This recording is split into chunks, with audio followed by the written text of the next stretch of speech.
sensitive data might include more than just PII.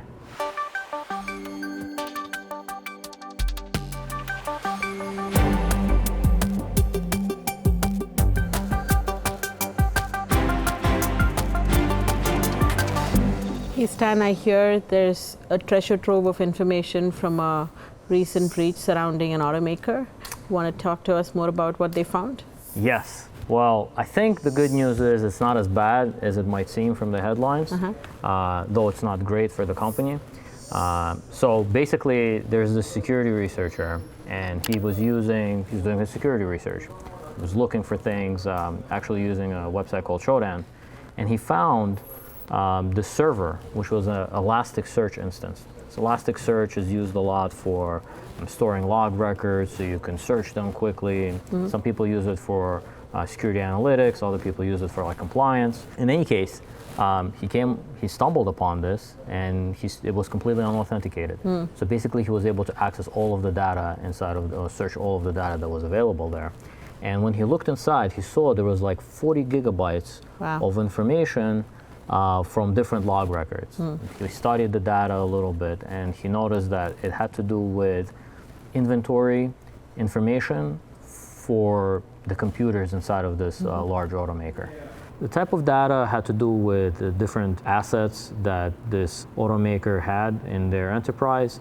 And the dangerous part is when combined with the other information in there, you could really go after specific individuals. Of course, at first I was a little bit I guess, distraught because I'm actually a customer of this company. And when I found out that there was this breach, I wanted to find out a little bit more about it. But upon reviewing it and reading his write-up, you could see that it was basically poor, maybe security practice, or maybe even accidental. Maybe an administrator made some sort of a modification to the system and basically exposed this Elasticsearch instance to the internet without maybe meaning to do it. I think some of the winning points in the story are actually that the security researcher found it on July 4th, and it was only indexed on like July 1st, so it was kind of undiscovered for 3 days or so.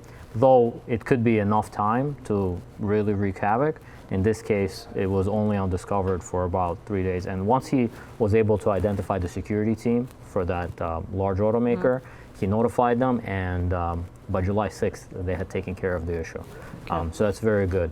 And again, they obviously, when something like that happens, the company reviews the incident. So they reviewed access to the system, and they were able to conclude that no unauthorized activity had occurred other than the security researcher. So nobody really was able to take advantage of it. And then the information that was contained was really like system information. It was very important for the company.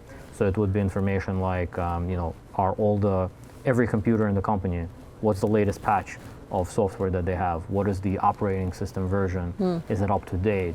What kind of security software does it have or doesn't have? A lot of companies, it's actually part of asset inventory, asset management. A lot of companies have that. It's a very good way to keep track of, are you compliant with all of the patches? Is your network secure? They also did have some information from Active Directory related to employees, meaning their title, their name, things like that. But it's probably not of an overly sensitive nature. Usually in Active Directory, you only keep identifying information in the sense of name and business unit or something like that. So for example, if you wanted to target the CEO of the company, you would be able to find out maybe their privilege levels, what assets they use, and then knowing what computer or device they might be using, also check to see if it has AV installed, what patch level it's on. And when you're building your attack, that level of reconnaissance, especially for advanced adversaries, is always necessary and needed. So it's not great, but the winning points for me is that it was handled quickly, properly, and then they investigated and were able to determine that no unauthorized access had occurred during that time frame. Yeah, I think one of the key lessons learned, I think, from a story like this, right? So the information may not always be credit card or health information or information that is considered sensitive from a compliance regulation point of view, right?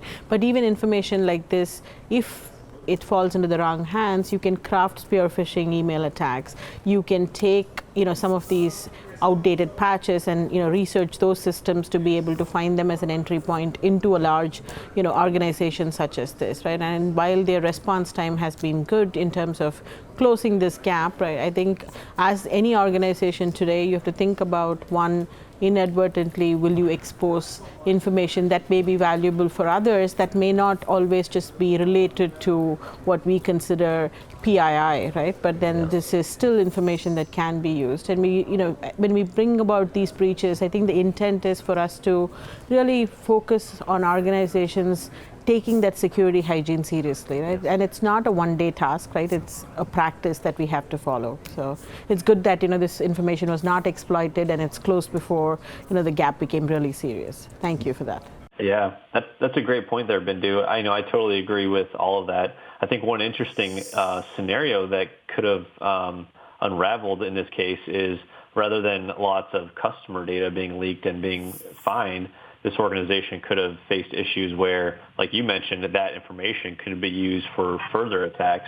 It's almost like really good intelligence for an adversary to use later on. So that would have been pretty interesting, but sounds like it was a really good response time from the automaker, and the researcher kind of contacted them quickly, which is great. So, but it's definitely a shame that this happens so often. We get used to hearing about new big leaks and everything. So, I definitely agree with your comments there, Bindu. Yes, thank you, Tom. Thanks, Dan. Thank you, guys. When these new technologies come out, I feel like sometimes maybe security could accidentally be forgotten, or how to configure things properly might accidentally be forgotten. And I think it's important, the story reminds us that we can't do that. We have to be cognizant of some of these newer technologies that are coming out, making sure that we double check and make sure, are these things exposed to the internet.